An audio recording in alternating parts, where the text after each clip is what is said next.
on pole to 4th and 5th positions on the grid. This is the beautiful Mexico City circuit, the Autódromo Hermanos Rodríguez, named after the late great Rodríguez brothers. It's a 4.4 kilometer circuit, 2.7 miles, dauntingly fast. They're going through the S's at the moment, this 19-car field. And it has perhaps one of the world's most daunting corners, the 180-degree banked Peraltada, scene of a lot of accidents over the last few years, especially this year, where Ayrton Senna in the Grand Prix managed to turn his McLaren over, where 2 years ago Kenny Atchison, leading the World Championship with Mauro Baldi, crashed during the race and wrecked Baldi's chances of taking the championship. So here come the field, behind the pace car, they're lining up for the start, 98 laps ahead of them, the 7th round of the World Championship. Jaguar needing just 3 points to win the championship today. It's been raining overnight, 2 days of rain in qualifying. You can see the cloud and mist in Mexico City, the world's biggest city. There's the grid. And as we see the grid, the lights have turned to green, the field is off, and Philippe Alliot for Peugeot has gone straight into the lead from Keke Rosberg. Carl Wendlinger in the Mercedes third there, David Brabham for Jaguar fourth. Into the curve, Moises Solana, that first fast series of bends at the end of the 190-mile-an-hour straight. And there's Peugeot already pulling away, just as they did at Manicure. Are we going to see a repeat of the Manicure race, where Peugeot totally dominated qualifying and the race, taking their first 1-2 this year? Very, very good pictures indeed from Mexico. Not something that Mexico is particularly noted for is the quality of pictures, but look at this. Look at this nice sharp picture we got today from Mexico. There's not a lot of haze there today. There's been rain over the weekend. The smog that Mexico is famous for is not here. It's been washed away, and it's a nice clean track, giving Peugeot the chance to get that power down on those Michelin tires and go off. Now, the interesting thing about Mexico City and the circuit is it's a 6,000 feet altitude, which normally gives the turbo cars the advantage. Now, you'll realize in this race, it's only the Porsche cars that are turbocharged. We're looking at Porsches from Joest, from Kramer, the Porsche engine Courages. Now, they should technically have the advantage against the 3.5-litre cars, which you see leading the field here, the Peugeots, the Mercedes, the Jaguars, and the Spice. Such has been the advance over the last year of these 3.5. And there's David Brabham taking Carl Wendlinger on the inside, going to that first corner. End of the second lap, David Brabham, who is sharing this car with Derek Warwick. Now, Brabham's job today in the Jaguar, he's got quite a tricky job. He's not only got to help Derek Warwick to the championship, but also Theo Fabi. Fabi and Warwick in contention against each other, and he's driving for both. Which one will he be helping them more? A very difficult situation for the young Australian. Come the back markers. Peugeot. Jaguar in third place, as we saw him passing Carl Wendlinger. Carl Wendlinger teamed up with Michael Schumacher all year in the Mercedes Junior team. Now, Wendlinger, some of you may know, has just signed up for Leighton House for the last 2 Formula One races of the year. Michael Schumacher already with the Benetton team. So both these young drivers in the Mercedes Junior team being groomed for Mercedes Formula One program when they decide to come back. Car number 7 there, that's the ALD Ford of Luigi Taverna, out already. He had a big moment this morning in the warm-up, had an accident. They thought the car wouldn't start, but they have started, but looks like those problems are coming back. Peugeot number 5, Philippe Alliot. You can identify his car by the red flash above the windscreen. Keke Rosberg behind him in the number 6 Peugeot, the yellow flash on the screen. Alliot, who led the Manicure race for some time, but actually lost in the confusion of the pit stop that the team made, and gave victory to Rosberg and Dalmas, Yannick Dalmas, who had set pole position at Manicure. That was Peugeot's second victory of the year. They won at Suzuka early in the year. At the moment here in Mexico City, at the 6,000 feet altitude of this city of 20 million people, Peugeot 1 and 2. A beautiful city here. Crowded, yes. Smoggy, yes, but a wonderful atmosphere and surrounded by such beautiful buildings as the temples of the sun and the moon, the pyramids of the sun and the moon, not far away from here in this Inca center of civilization. But here are the French leading 1 and 2 at the moment. It's France to the fore again, the second consecutive race. So, with Peugeot leading Mexico City World Sports Car Championship, please rejoin us after the break. City, where Peugeot still lead the race. Philippe Alliot there in the number 5 car, just at the fastest lap of the race, 194.5 kilometers an hour. A very, very fast circuit, this. One of the fastest on the World Championship trail. Peugeot have obviously found their reliability. It's proving to be a very, very strong car, this Evolution 905. It's the second version of the car that they first brought out last year. This time last year, they raced in Canada and they raced here in Mexico. They're only their second race. Here they are, 1 year later, coming back, and look how strong they are. Look how strong Peugeot have become. Where's Mercedes? Where's Jaguar? The all-conquering German team, the all-conquering British team. Philippe Alliot leading the race. Way out front there. 37 years old, Philippe Alliot. He's been racing a Peugeot this year. He won Suzuka in Japan, the first round of the championship this year. A great surprise. He's been racing for a long, long time. He was Formula Renault champion in France in 1978. He raced Formula 3 for 4 or 5 years. And of course, raced Formula 1. Had a lot of drives of a lot of iffy teams, without being disrespectful. Ram, Ligier, Larousse. Never shone in Formula 1, but he's found his forte in sports car racing. And here he is, out front in Mexico City. The 7th and penultimate race of the year. One race to go after this. We go to Autópolis in Japan at the end of October.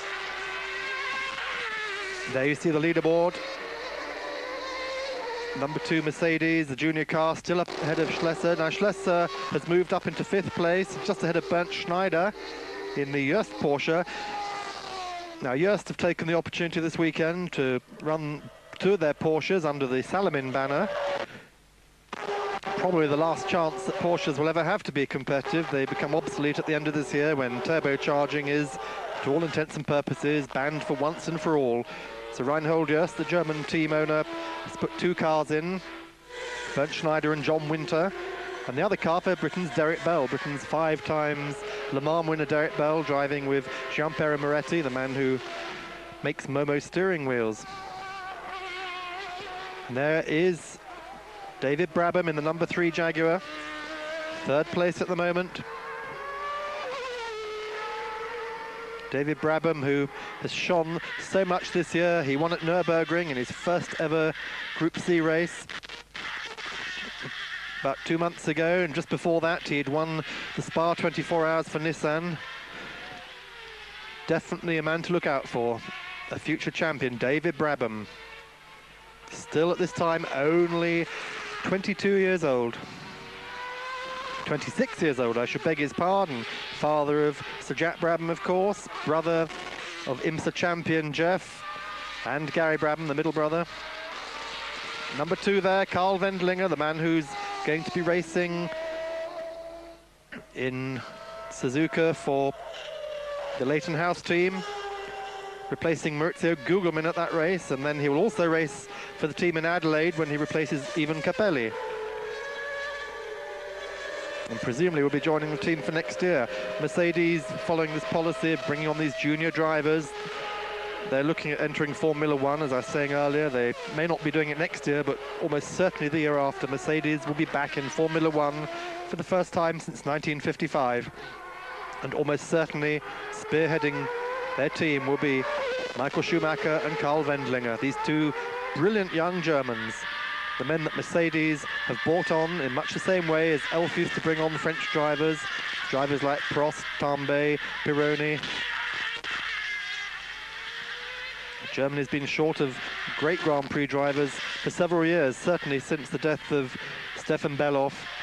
Mercedes have seen this gap in German talent. They've brought these young men on for the last 2 years, and here they are today, reaping the rewards. Third place at the moment for the number 2 Sauber Mercedes. Not a happy qualifying for them. This car lost 2 engines on Friday morning. It's been a problem with the Mercedes C291 with their flat 12 3.5 litre engine. It's proved very unreliable in the latter half of the season. They looked for more power after Le Mans. They found more power, but with it came unreliability. And Mercedes are the first to admit that the cars are not as reliable as they'd like them to be. Around the Peraltada. Through that corner where Kenny Atchison cost Maribaldi the World Championship 2 years ago, 1989. Went off halfway through the race in an enormous accident. But everyone's keeping it on the island today. 19 cars in this 7th round of the World Championship. Number 1 there, Jean-Louis Schlesser, the reigning World Drivers' Champion. You can identify his car by the red mirrors. Identical car to the number 2. The C291, a very, very pretty car, the silver arrows. But Mercedes have yet to win a race this year. It's been a terrible year. Peugeot won at Suzuka. Jaguar won at Monza and Silverstone. Then at Le Mans in June, the surprise winner was Mazda. After Mercedes had led the race for so long and had problems right towards the end, letting Mazda through to win. The championship then went to Nürburgring, where Mazda had one of their blackest days, losing both cars very early in the race in front of their home crowd. They went to Manicourt, and again they lost both cars, letting Peugeot win that race. So 2 races to Peugeot, 3 to Jaguar, 1 to Mazda, and nothing for Mercedes this year. The people who dominated the championship in 1990 to such good effect. Karl Wendlinger, the number 2 car, currently 3rd. Schlesser's definitely closing on him as they come across the start-finish line. There's been no problems. The cars look very strong indeed at the moment.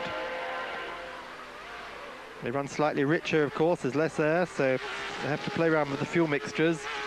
There's the gap between the 2 Mercedes, although looking on the screen, it looks a lot less than 2.4 seconds. Out through the back of the circuit, down towards Retorno. Now this circuit at Mexico City, named after the Rodríguez brothers, Hermanos Rodríguez, after Ricardo and Pedro Rodríguez, Mexico's 2 great famous sons, was actually based on Monza. And it's changed a little over the years. It used to have more bank corners, but basically the Monza layout remains. It's in a park right in the center of the city, a very pretty park.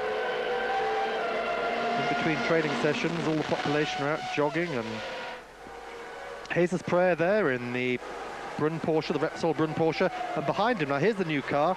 We've only seen this car once before in a race this year. This is the new Conrad Lamborghini, Stefan Johansson at the wheel. Jesus Prayer here, the Spanish driver in this Spanish-speaking country. Stefan Johansson giving him a hard time. Pereira, the man who was burned last year in Canada, they had this terrible accident when a manhole cover was ripped up, and Johansson making a move. This is going down the inside, through he goes, moves up a place, through the S's section out in the park. Stefan Johansson, only the 2nd actual race start for the Conrad car. You can see the Chrysler badging there, Lamborghini owned by Chrysler Motor Corporation. Pulling away immediately. This car's working very well, but they do have a problem. The number 21 Conrad car has had starter problems all weekend, and they're very worried that when they get to the pit stops, the car may not start again.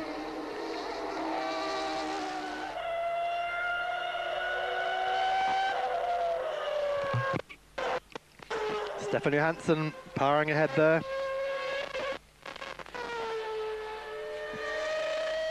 Formula One driver, 35 years old.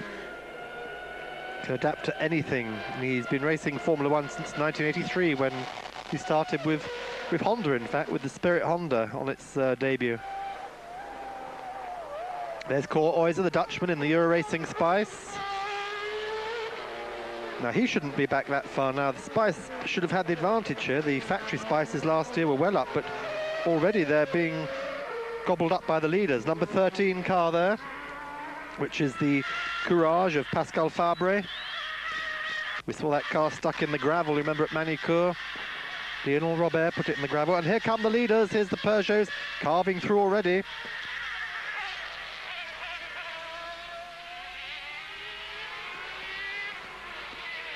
Philippe Alliot catching up already. We can only be on about the 8th lap.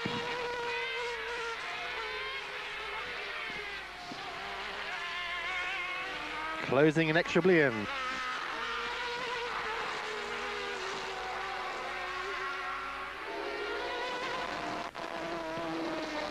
Alliot climbing all over the back of Pascal Fabre there in the Porsche-engined Cougar.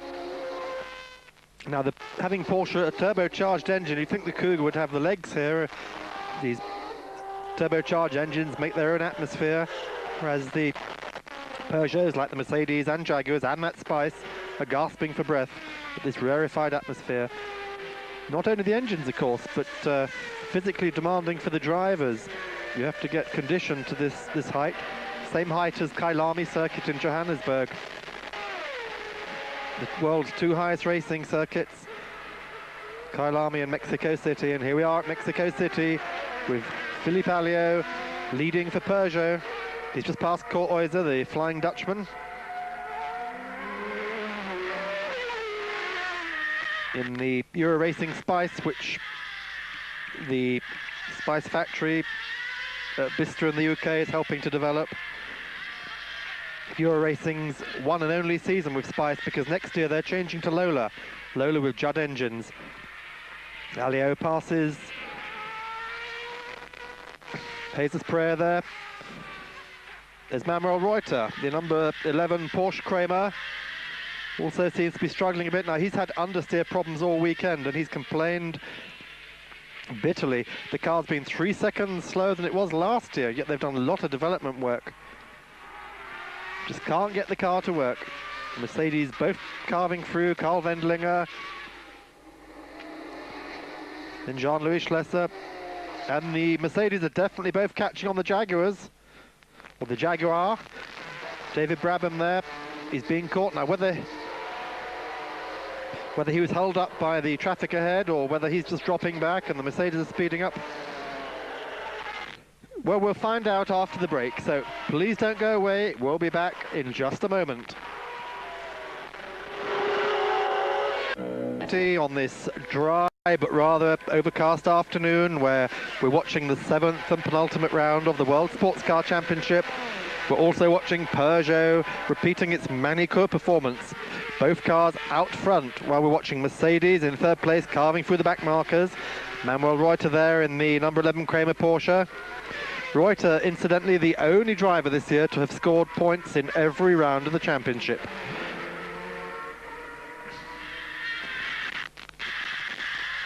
Sharing the car with Thomas Lopez, the Mexican driver who distinguished himself by crashing his car at Le Mans this year and struggling on to get round to the pits and falling off at the next corner, not realising he'd got no wing and no downforce. Reuter's had a very good year, in fact, this year. He's certainly been one of the discoveries of the championship this year. Had some very useful 3rd places with Harry Toivonen. But at this round, Kramer have put the Mexican man who has driven for them in the past in, Thomas Lopez. And there we're watching Jean-Louis Schlesser in the 4th place Mercedes. Schlesser in his white helmet, reigning world champion. Probably thinking today, wouldn't it be nice if I could have just one win this year? Now, Schlesser's moved up a place. I think we just saw Wendlinger in the background there. Yes, he's passed Wendlinger while we've been away, and he's closing on David Brabham. Now, has Schlesser found some more horses, or has Wendlinger got a problem? In fact, he's lost the end plate off his wing. Now, look at that. Look at the right-hand side of the car. The end plate's missing from the wing.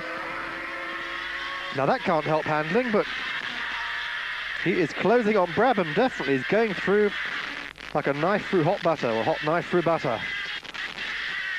Get my cliches the right way around. Jesus Prayer there, David Brabham, Jean-Louis Schlesser. I don't imagine he had a collision. We certainly haven't seen him near enough anyone to have a collision, but that can't help the handling at all, that end plate missing. And he's climbing all over Brabham. And he's about to take him. Yeah, he makes a pass, he has a go. The Frenchman has definitely got the bit between his teeth here. He's lining up to take Brabham in the Jaguar. Brabham's trying to pass Jesus Prayer in the Porsche. That just proves what grunt these Porsches have at this altitude. Brabham goes the long way round the Peraltada. Very tricky move that. Schlesser thinks he'll go for the inside. Now, can Schlesser catch that Jaguar on this straight? Down on horsepower, as we said.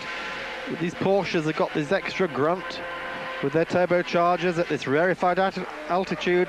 But no, look, the lighter car, the 750 kilo Mercedes, has the edge on braking.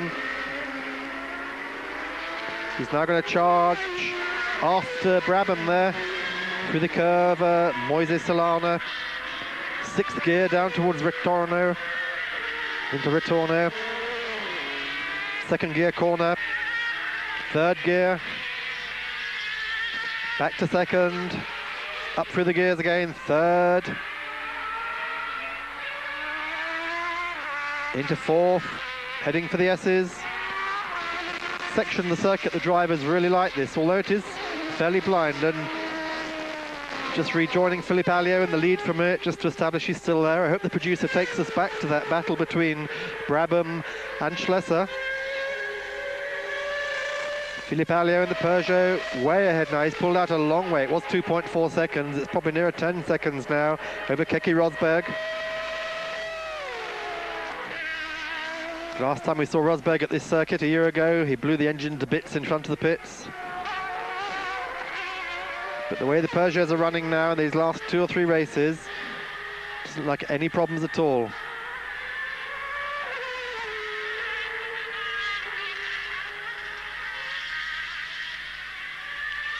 Philippe Alliot in the number 5 Peugeot. Is he going to take his second win today? He won at Suzuka at the beginning of the year with Maribaldi. Can he do it again today? He thought he was going to win at Manicourt. I think he was convinced he was going to have victory, and there was a problem over the pit stop. Both Peugeots came in together, tripped over each other. This car couldn't reach its refueling hose. There were some big problems there. In fact, Peugeot have revised their team a little bit since then. André de Cotans, who was responsible for stopping both cars at the races, has now been given an extra helper, so there's one man stopping each car, so that won't happen again. But very interestingly, Peugeot are so keen to win these races now, and they go to absolutely no expense spared. After winning Manicourt, they went back to their Paris base. They did a lot of testing on shock absorbers. They then went back to Manicourt, and they ran the Manicourt race again as a test, the whole race with both cars. Monitored everything. And if that's not keen, I don't know what is. 2.5 hour test at racing speeds. Carl Wendlinger there, about to pass the number 17 car of Jesus Prayer. Number 14 car there, right behind, Bernd Schneider. Those of you who watch our German Touring Car Championship coverage will have seen Schneider driving just recently for Mercedes. Schneider passing Wendlinger. Now Wendlinger must have a problem. That Porsche just went straight past the Urs Porsche. Prayer keeping the Brunn Porsche out front, the Repsol Brunn Porsche. But not for long. There goes Schneider straight through.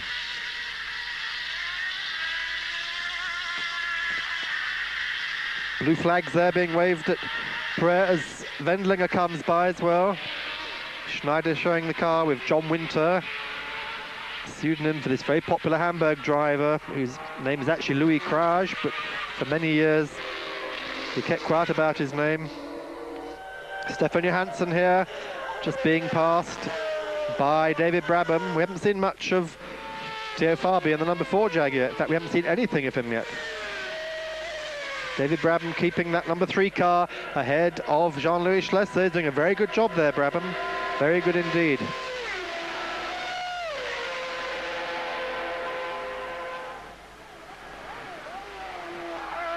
Schlesser's having a look, but he's not getting that close. And in fact, the Jaguar appears to be more nimble in these twisty sections of the circuit.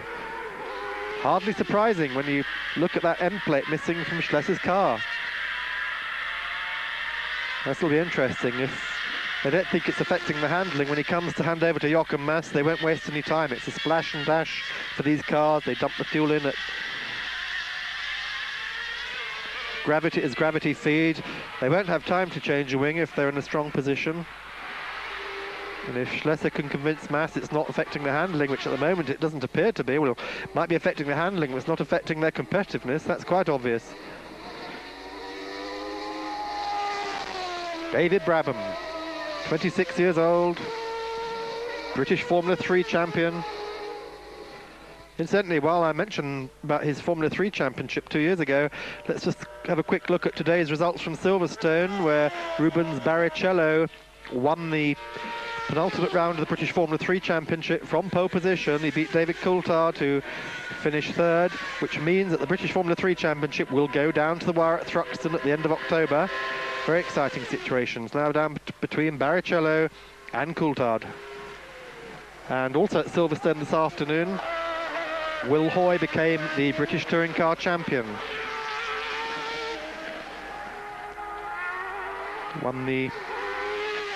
He finished ahead of John McClelland in the Vauxhall to give the Vickley Motorsport BMW the championship. Very impressive, very nice guy, Will Hoy, very well deserved. Long-time sports car racer, turned his hand to touring car racing this year. He's done extremely well. So congratulations to Will Hoy.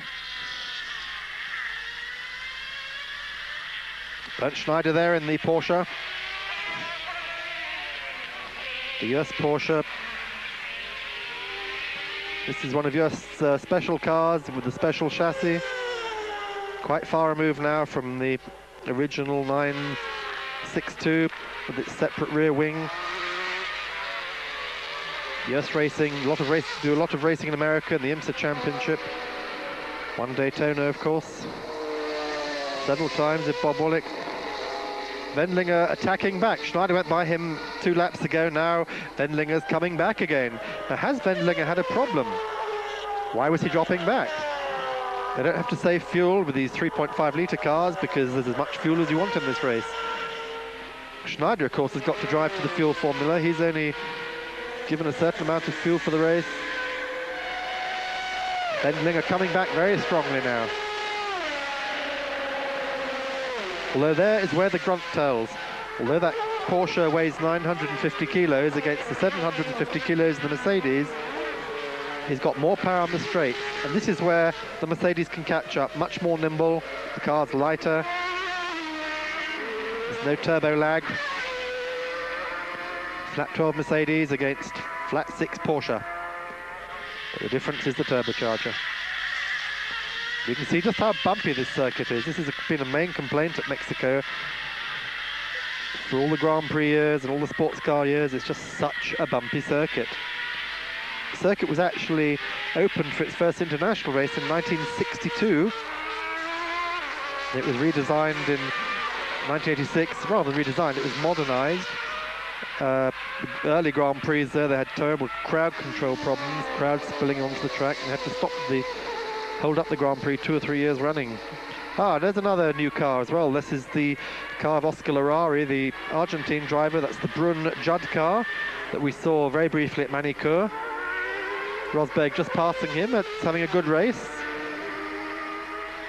Very attractive looking car, a nice light car running the Judd V8. They're hoping to use the V10 next year. 20 laps gone, 20 laps into the race, and there's the distances. David Brabham 20.5 seconds down on the leader after 20 laps.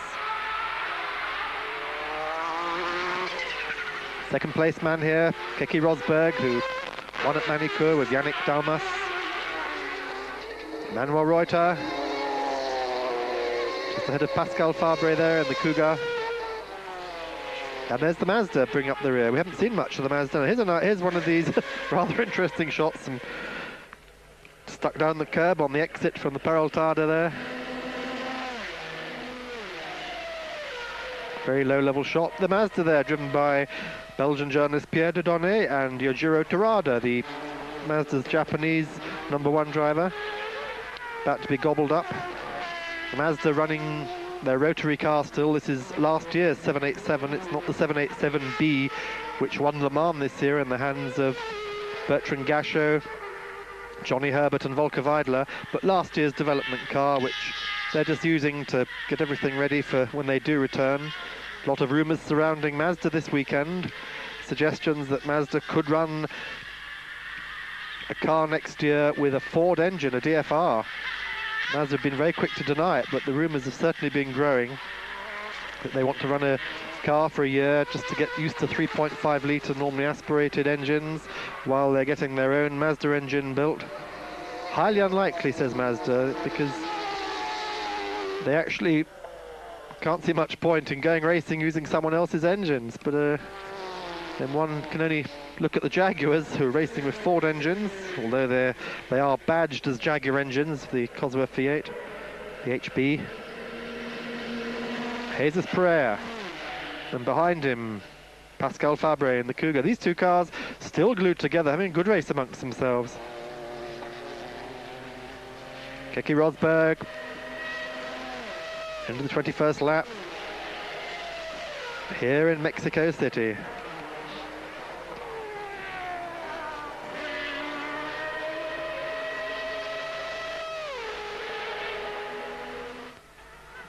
And there behind is the Derek Bell car. Derek Bell and Jean-Pierre Moretti, the Momo car. 10th fastest in qualifying. This could well be Derek Bell's last ever World Sports Car Championship race, because at the end of this year there just won't be the teams around that someone of Bell's talent we really want to drive for. 49 years old now, Derek. He's won Le Mans 5 times. Been world champion, world sports car champion twice. Looking forward to this drive, he said yesterday. Good to get back in the Porsches. And the Yost team is a team that he's got a lot of respect for. He drove for the Rothmans factory team for many, many years, but in recent years, and particularly at Le Mans, he's driven for Yost, for Reinhold Yost, his great friend, the German Porsche team owner. There's the Conrad car, Stefan Johansson, the Lamborghini. You can hear that wail of the V12 there in the background, coming across the airwaves. Carl Wendling in the Mercedes. Kurt Oyser just been past. Kurt Oyser in the Spice there. Now, Kurt Oyser, very interestingly, is going to be driving Indy cars at the end of the year. He's going to contest the final kart IndyCar round at Laguna Seca, driving for the Bettenhausen team in a Penske. One-off deal, but the Dutchman hopes it might become more permanent for next year. Very, very talented driver. And we've got a problem there. Into the pits comes Wendlinger. Now, this is much too early for a pit stop, for a routine pit stop. Just as I was talking about Oyser, in he comes into the pits. Now, is this going to be an early splash and dash, or has he got a problem? We saw the car drop back earlier, but he appears to have no problem soon. No, the team are going straight in there. Tyres, fuel. Not a warm day, you can see from the spectators around, the people in the pits there, well jacketed. Not hot and sunny like it was last year, until rain came 3/4 of the way through the race. Schumacher in the car, Wendlinger out. They've got a problem, they've got everything back up, they've got a problem, they can't start the car. Yep. Open the doors filled him in on something, and he's back in the race. There goes Michael Schumacher, the most wanted man in motor racing, out onto the track. First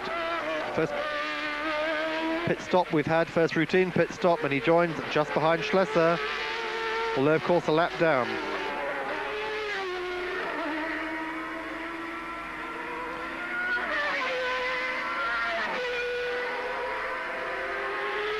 Jean-Louis Schlesser still out there in the number 1 car, followed by Michael Schumacher, 22 years old. German Formula 3 champion last year, 1990. Made his Formula 1 debut in Belgium this year, at Spa in the Jordan. Retired on the first lap with clutch problems, but then, amidst a great deal of controversy, changed to Leighton House when he has finished the last 3 races, all in the points. Absolutely fabulous drive at Barcelona, those of you who saw the race. And we have a problem. Manuel Reuter there is off into the gravel, and he looks well and truly stuck. Marshall's saying, no, kill it, kill it. See the car's well and truly beached there. Rear wheels are making no impression at all. Oh, what a disastrous outing. And remember that Kramer have come here to run this car for their Mexican driver. He hasn't even got yet. Now, will this be a dangerous position? Will this be considered to be dangerous, as Derek Warwick managed to convince the marshals in Manicure, and he got back into the race. They pulled him clear of the gravel, back into the race. There goes race leader Philippe Alliot, just through the S's, where Reuter is beached. Stefan Johansson through the Peraltada, heading Courtoiser. Spice and Lamborghini here having a nice race-long battle, but there's dark clouds coming up. Look at those black clouds coming up on the horizon. Are we going to be in for more rain? There's the positions. Peugeot, Jaguar, Mercedes, and the 2 Yes cars, both coming up there. On that note, join us after the break. We join us in Mexico City, 25 laps into the race. Black clouds looming up over the circuit. This circuit here right in the middle of the world's largest city. We have some sunshine here, having just said that. Sun's out. This could be the calm before the storm. There is Derek Bell in the number 59 at Yost Porsche at the head of a gaggle of cars. Jaguars and Mercedes all calling over each other. There's David Brabham and the 2 Mercedes there.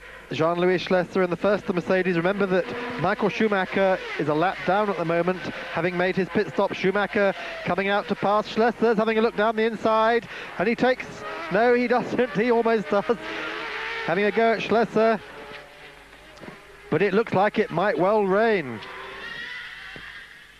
Derek Bell, David Brabham. Bell, of course, being lapped. Brabham at the moment in 3rd place, keeping both those Mercedes off. Nice to see Derek back racing again at the moment. He's doing most of his racing in the States now. We saw him at Le Mans this year. And Schumacher unlaps himself from Jean-Louis Schlesser. Yellow flag out. That's because of that Reuter incident, still beached there on the gravel. I'm sure they're going to pull him out. They'll consider that's a dangerous position, and they'll probably pull him out. Derek Bell makes room for the 3rd, 4th and 5th guys. Now I should say 3rd and 4th guys, because Schumacher at the moment is a lap down on these 2. Just under a lap. David Brabham driving a very, very mature racer. He's keeping those Mercedes off. Jaguar's performing beautifully, doing everything that Tom Walkinshaw could want of him. He's going to hand this car over in a little while to Derek Warwick. Well, Theo Fabi a little bit further down outside the top 6. We've seen nothing of Fabi in this race. There's the current order. So in fact, Schumacher, having made his pit stop, is ahead of Fabi. He's 6th. Looking better and better for Derek Warwick, because David Brabham will do the first shift of this car, Derek Warwick will do the 2nd and 3rd shifts of it, and Theo Fabi will do 2 shifts in the number 4 Jaguar, and David Brabham will finish with the 3rd shift. Stefan Johansson and Courtoiser still at it, hammer and tongs. How nice to see this Lamborghini working. Very, very impressive showing today. boding well for the future. They worked very hard on this car this year. They worked all week before Nürburgring to try and get the car to the circuit. They tested at Clifton on the Friday night. They brought the car to Nürburgring on the Saturday. They knew it wouldn't be fit to race, but they still ran it in qualifying just to show that they could do it, to meet their own targets. How excellent to see it here in Mexico, and how very, very good to see it fighting with the spice.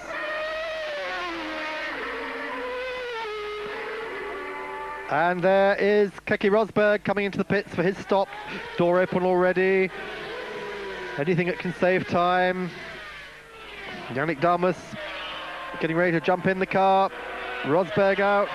Dalmas in. You'll notice their helmets almost identical. Very, very confusing. But we are assured by the team that Rosberg started. Dalmas is taking over. Everything under control. Refueling, tyres changed with fresh Michelins going on. Windscreen cleared.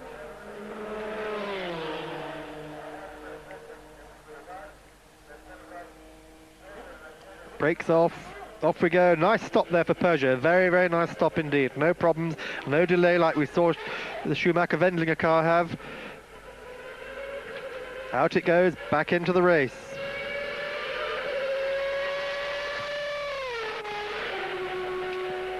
And there in the background comes the gaggle, the pack. So number 5 at the moment, Philippe Alliot, still holds the lead. That's moved David Brabham up into second, Jean-Louis Schlester third. Bernd Schneider into fourth. And this car we're looking at now, with Yannick Dalmas at the wheel, is still fifth despite stopping. Comes out just ahead of Michael Schumacher.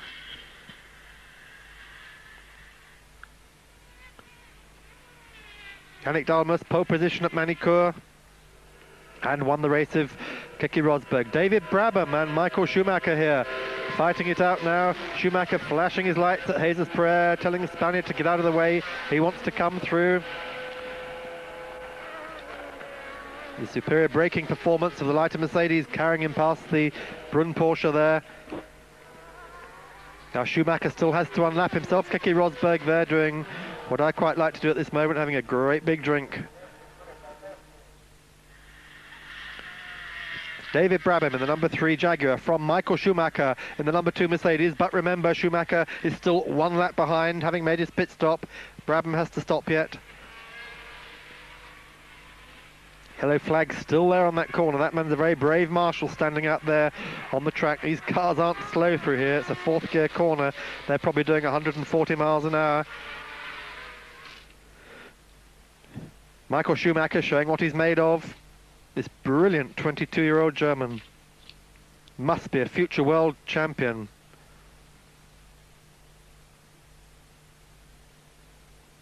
Down that long straight, and I'm quite convinced Schumacher's going to pass that Jaguar if Brabham doesn't make a pit stop before he can pass him. Jaguar, Mercedes,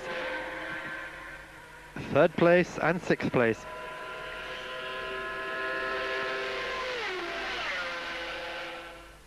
That's just a question of time now. Schumacher noticeably quicker than Wendlinger. He may have the advantage, of course, of fresher tyres.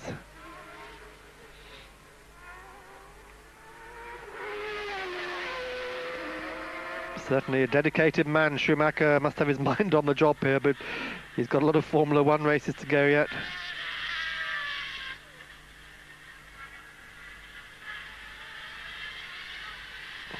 Joy to watch this. This is real motor racing, seeing 2 of the world's finest cars, the beautiful Silk Cut Jaguar and the beautiful Silver Arrows, battling it out around this incredibly fast circuit here in Mexico City.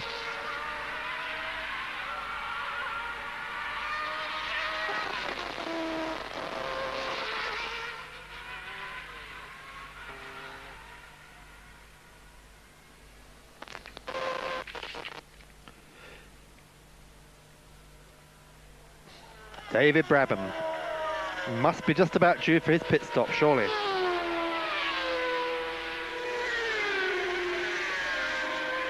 Nope, another lap. Down he goes.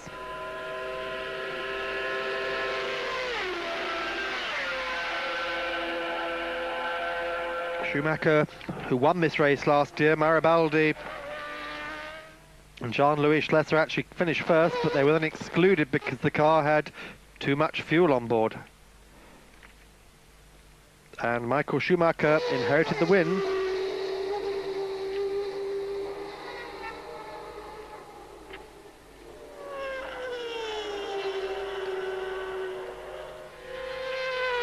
With Jochen Mass. Sabaldi and Schlesser thrown out. Jochen Mass and Schumacher won the race after that, with the Nissan of Julian Bailey and Mark Blundell second. And the Jaguar of Andy Wallace and Davy Jones third. That race finished in not only controversy, but also rain. All these cars on slicks when the rain came down in the last quarter of the race.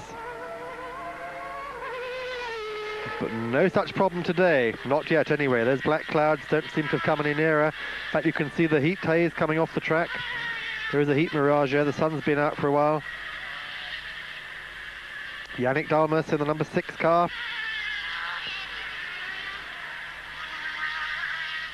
Working his way up. And in comes Jean-Louis Schlesser. Now, what are they going to do with that end plate on the Mercedes? I don't think they're going to do anything because the car doesn't seem to be affected by it. But we shall see. The decision is down to Peter Sauber, the team manager. Fuel, wheels. No one's paying any attention at all to that end plate. They've obviously taken the decision. It's not affecting the car. Remember, of course, the rarefied atmosphere here, the aerodynamics aren't as crucial as at some circuits, and quite honestly, it doesn't seem to have made any difference at all. A cursory glance, make sure the wing's not damaged.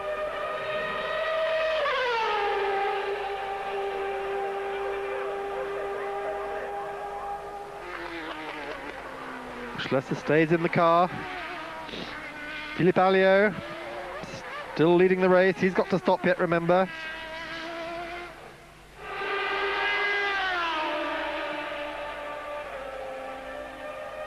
And please rejoin us after the break.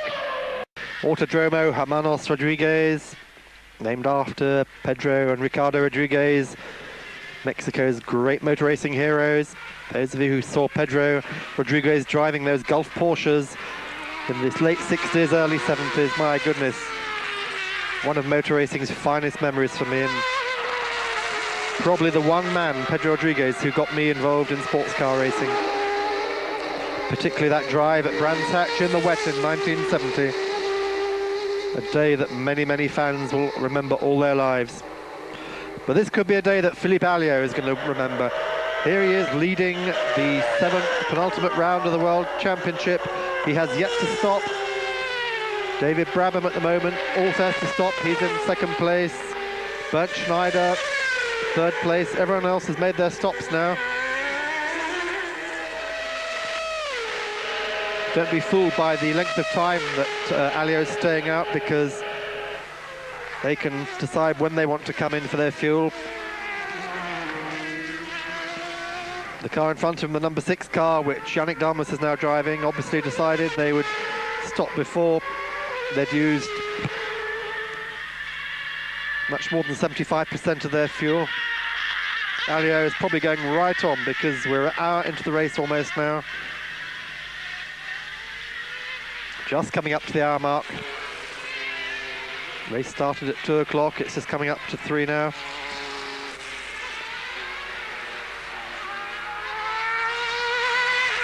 Philippe Alliot.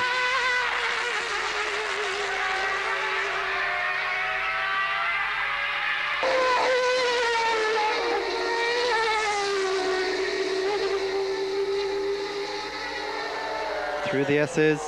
There's the gap, 32 seconds between the leading car, this car, the number 5 Peugeot, and David Brabham in the Silk Cut Jaguar. But remember, both of them have to stop yet, so it'll be interesting to see when they stop.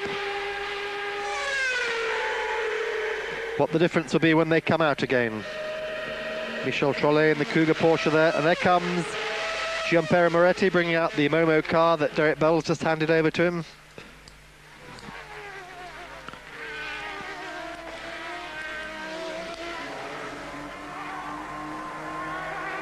little quiet period of the race at the moment. Once everyone's stopped, we get back into racing mode. Yannick Dalmas ahead of Philippe Alliot. Pascal Fabre there in the Cougar. In between them, although 2 laps down now. Blue flags being waved at the Cougar Porsche driver. Let's let race leader Alliot by. And in comes David Brabham for his stop. Stops in the pits, the Jaguar crew, the TWR crew leap on the car. Derek Warwick is going to take the car over. There he is, there's Britain's Derek Warwick, the man who could win the World Championship for Jaguar. The usual efficient stop. Remember at Manicourt, they had a fire there, a very serious fire. No problems this weekend there. Making sure there's no problems. Everything checked. Engine on, that's a 34-second stop, and he stalled it. Got it going game though. 34-second stop there. Good one for Jaguar, very, very efficient. Back into the race. There in the background there's Paul Oyser coming in the Spice. No, he's coming out in the Spice. So Oyser presumably handed over to Charles Voltzmann, his Dutch partner. Derek Warwick there, the man who could win the championship. And here's the Peugeot, the race-leading Peugeot of Philippe Alliot in the pits. Handing over to Maribaldi. There's Alliot in the foreground here, just supervising it. Can't tell you how long the stop was, we missed the start of it, obviously. But we can only presume Maribaldi, when he rejoins the track, will still be in the lead. As all the main cars are stopped now. We haven't seen Theo Fabi in this race yet at all, the number 4 Jaguar. The car that David Brabham will take over later. Fabi will do 2 shifts. Number 5 Peugeot still leading as far as we can tell. Maribaldi at the wheel. He had a good lead over David Brabham when they stopped, had an even bigger lead over teammate Yannick Dalmas.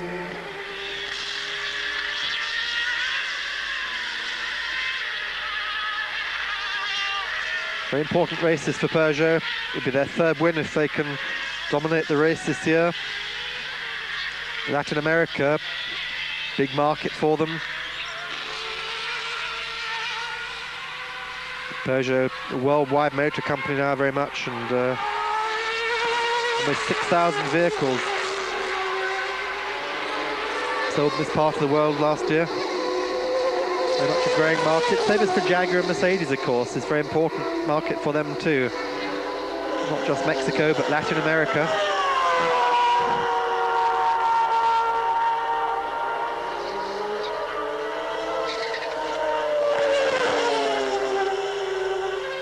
Through the Peraltada.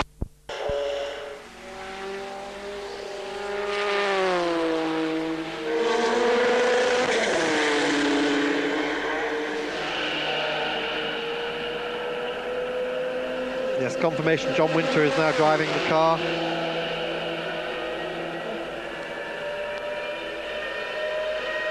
Or is it Bernd Schneider? Very difficult to see in these cars, you know. It is Bernd Schneider. I'm sorry, the car hasn't stopped. That's why they're in 2nd place. Now remember, these cars, these Porsches have a lot less fuel. They're restricted to the amount of fuel they can use for this race.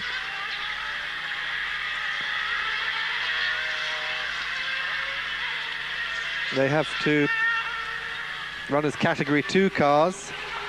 They're only allowed 219 litres. And they've got to eke out 430 kilometres from that.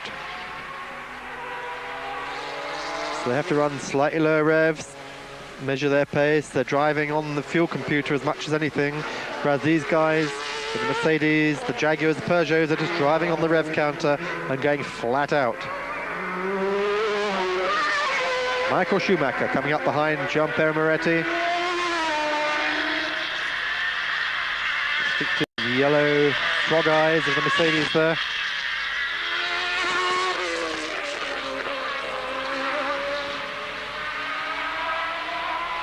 Schumacher goes straight past Moretti. Moretti, a very experienced driver. He's an American-Italian. 43 laps to go, and he has just broken his own lap record, which he set last year. Michael Schumacher, the most wanted man in Formula One. He's driving now for the Benetton team. He raced once for Jordan, 3 times for Benetton, and every time he has finished in the points.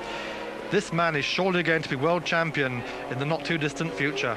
And when we say world champion, we're talking about Formula One. And look, here comes the rain. Down comes the rain. Wind and rain's been threatening all afternoon, and those umbrellas are out now. There is the gap between the number 2 Peugeot and the number 6, second place Peugeot, and the 3rd place Mercedes. Schumacher closing on them.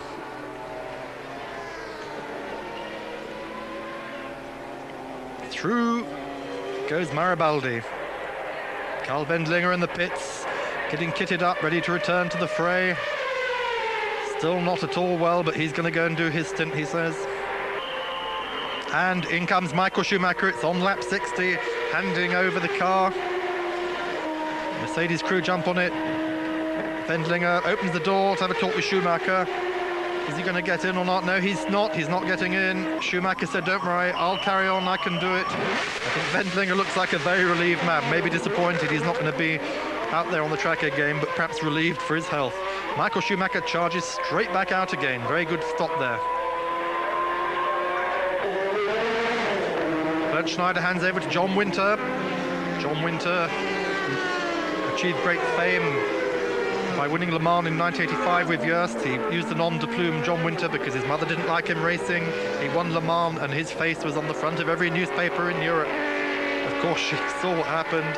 He had to confess to her, but he likes the name, he likes the English, he says, and he's kept that name. John Winter in the number 14 Porsche there, the Joest Porsche, filling in. And in come Peugeot. The rain is starting to come down, we're told.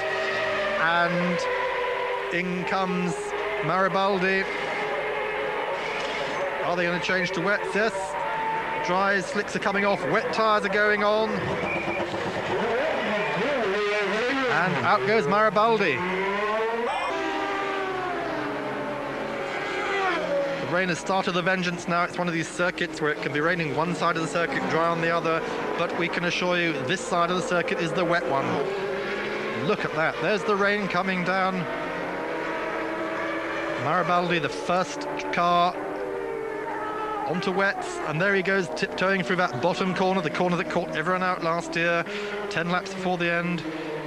Down comes the rain, up go the umbrellas, and in comes everyone. Absolute chaos as everyone's going to come in for tyres. Michael Schumacher only just back into the race and back in immediately again. But no, he's got a problem and the car's pushed backwards. They have a problem. We're told the oil pressure's gone. What a disaster. Michael Schumacher, who's driven brilliantly this afternoon, he and Carl Wendlinger out of the race. What a cruel piece of luck. They thought they're on top of the engine problem today. Oil pressure, says Schumacher. Disappointed man. Ha! Hey, he says, same in any language. But here comes the rain.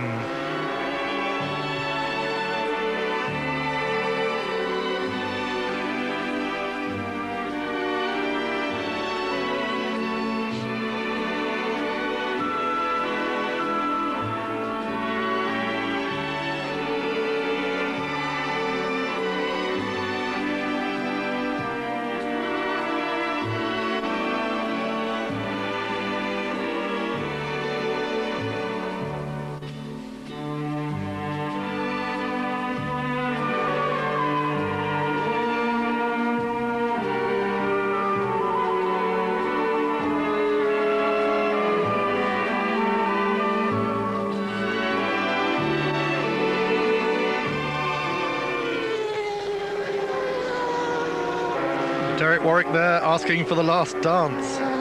What a shambles, what chaos. In comes everybody for wet tyres, and that first corner has done exactly what it did last year.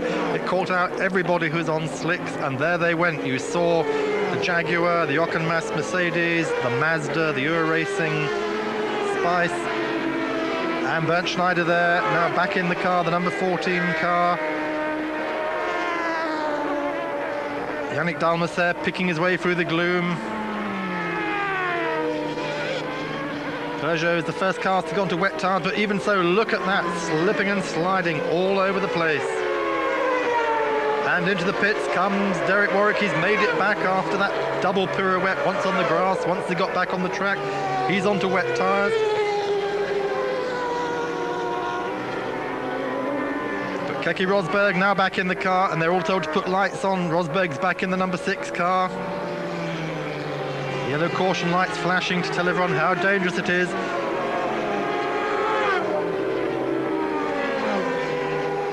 Keke Rosberg, the Flying Finn, 42 years old, Formula 1 world champion in 1982. He's been enjoying his sports car racing the last 2 years. He raced Porsches in the mid-80s. He joined Peugeot last year. He raced with them at Montreal and Mexico City here, so he is familiar with this car on this circuit. What a superb afternoon for Peugeot, leading the 7th round of the World Sports Car Championship. They've won 2 races this year. Can they make it a 3rd this afternoon here in the rain at Mexico City? 21 million people in this city. Not all of them, I hasten to add, in the park this afternoon to watch this race, but there is a good crowd. And there is the race order. Rosberg, as we confirmed, leading after 66 laps from Baldinale in the 5 Peugeot, and Derek Warwick, who is now on a charge in the number 3 Silk Cut Jaguar, 53 seconds behind the pair of them. Kurt Euser in the Spice. And there's Schumacher's car being pushed into the pits. It's finished for the afternoon, as we heard him saying earlier. And look at the weather now. Down comes the rain with a vengeance. Bernd Schneider in the number 14 Porsche there, just leading. Who is it? We can't quite see. It's one of the Courages. It's number 13, which is Pascal Fabre. And the 2 Porsches running together. Derek Bell, the grand old man of motor racing, as you heard, 49 years old, soon going to be 40 plus 10. Bernd Schneider chasing him through the Peraltada. What a good afternoon for Jost Porsche. They took a gamble on the atmosphere this afternoon, this high altitude atmosphere, and it's working. They are right up in the order. They're both in the top 6 at the moment. About to gobble up Pierre Dieudonné in the Mazda there. Schneider goes through, Derek Bell follows him.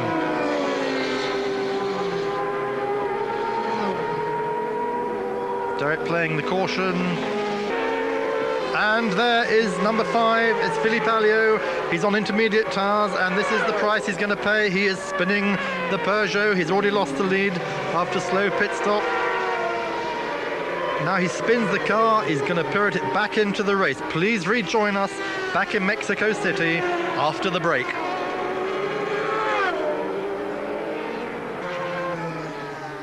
City round of the World Sports Car Championship, where this man, Keke Rosberg, is leading the race in the most appalling conditions imaginable. The circuit is daunting and fast at the best of times, but in these conditions, on a slippery track, oil, not the best of surfaces, very bumpy. He has pushed the Peugeot out ahead. And there is the surviving Mercedes, the number 1 car of Schlesser, with Derek Warwick going all around him, climbing all over him. Mercedes a lap down on Warwick. Warwick goes through, slipping and sliding that Jaguar on its wet tyres. We saw Philippe Alliot spin just a couple of laps ago on his intermediates. I'm sure he'll be in the pits for wets. Everyone else is on full wets at the moment, including, there's Alliot, including Warwick and Schlesser.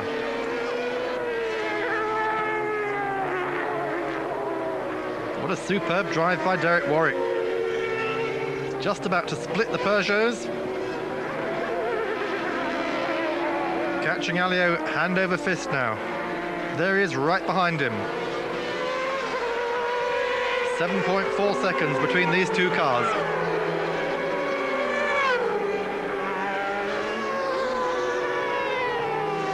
Philippe Alliot up against it on intermediate tyres, and look at the crowd. They are well wrapped up now. Alliot, it comes in.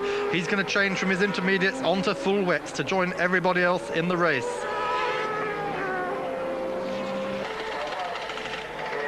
Intermediate tyres, which really work their best when it's starting to dry out or it's just light drizzle, but this is seriously heavy rain. 2,000 meters up on the Mexican highlands. Mexico City, built on this lake site where the Incas used to have their fortresses till the Spanish conquistadores came along and kicked them out.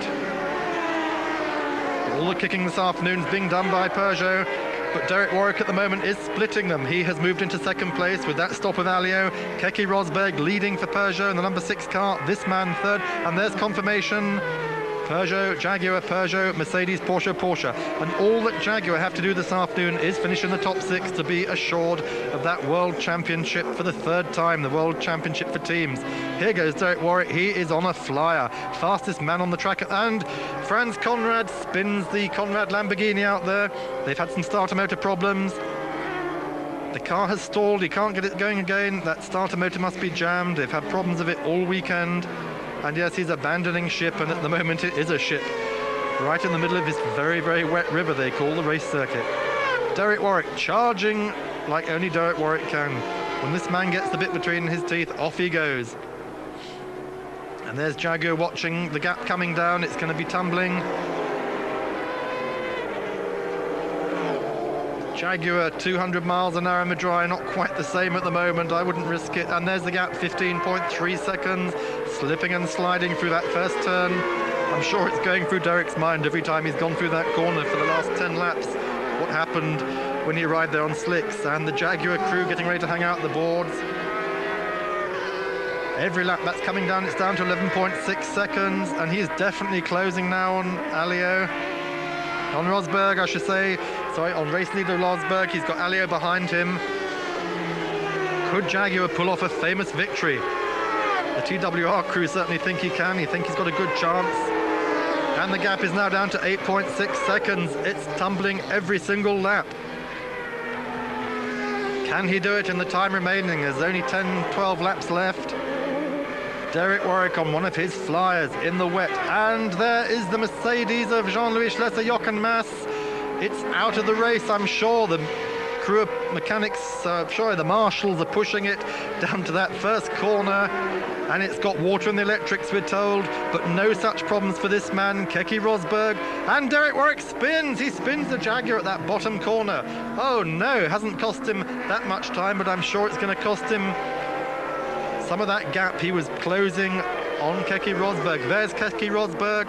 What is the difference? And it's gone back to 17 seconds. Derek Warwick is going to have to start work all over again if he's going to catch this man. But there are dry lines appearing on the track. You can see how Rosberg is using the wet on the straights to cool his tires. He's taking the dry line in the corners for speed, keeping these hard rain tires cool. Can he go through to the end of the race on these? And more to the point, can Derek Warwick catch up again now? Rosberg on the wet, moving over onto the dry line under the braking area and into that corner. What a beautifully controlled drive. And Warwick comes in, Derek Warwick comes in. I'm sure he's coming in to change to slicks. That's a surprise. I thought maybe intermediates. He's going on to slicks. He's obviously taking a gamble. He's decided that the dry line is dry enough for those untreaded slick tires. Now can he catch Keke Rosberg? All eyes are on Derek Warwick this afternoon here in Mexico City. Given the go-ahead to go by Steve Farrell, the car manager. And nothing happens. What is happening? What is the problem with the Jaguar? Absolute silence.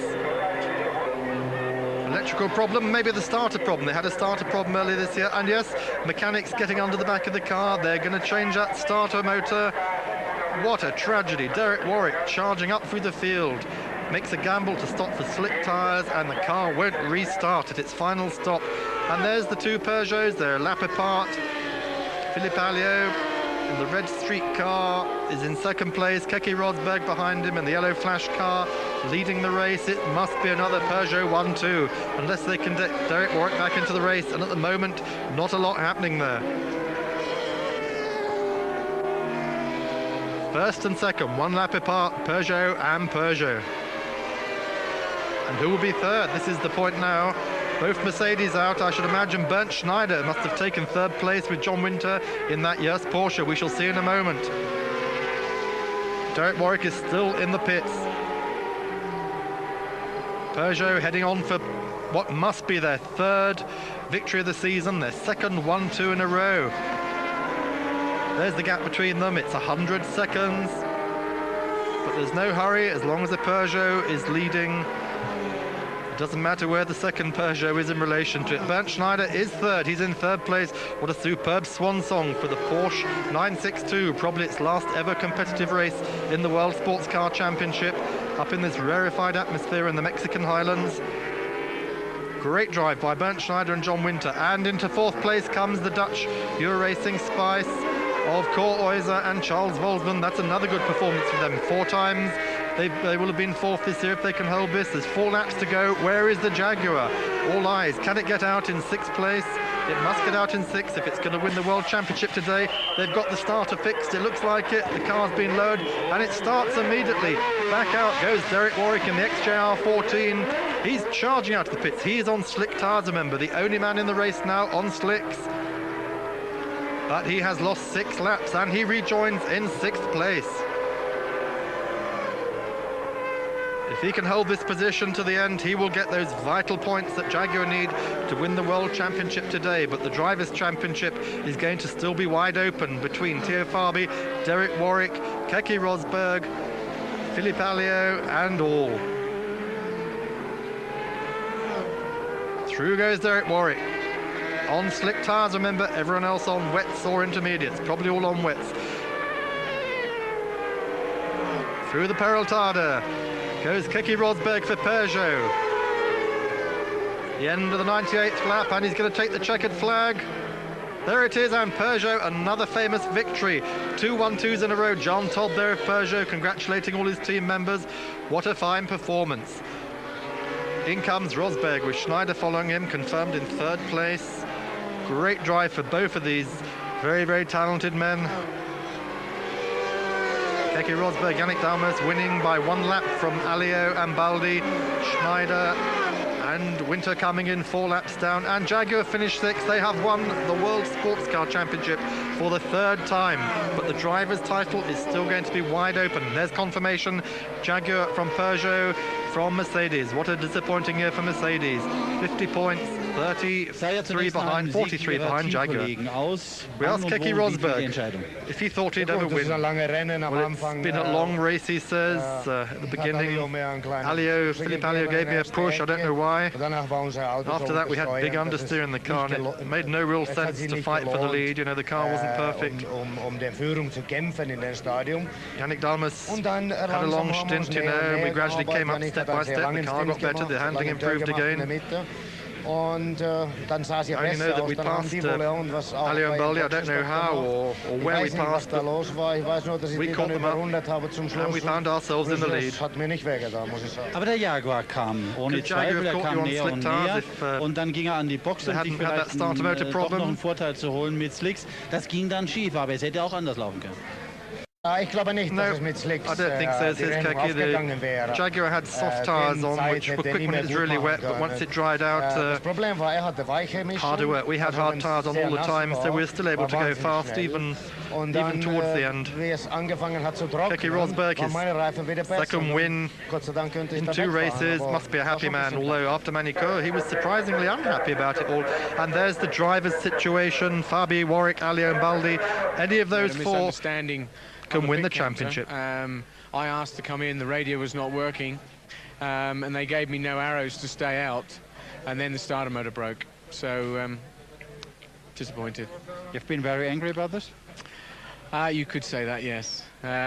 Angry because, you know, it's very difficult to win motor races at the moment. The Peugeot is going very well, and to lose it by misunderstandings is a silly way to lose a world championship, because now mathematically Rosberg can be world champion. And it's all going to go down to the wire for the drivers at Autopolis at the end of the month. Please join us there on Eurosport.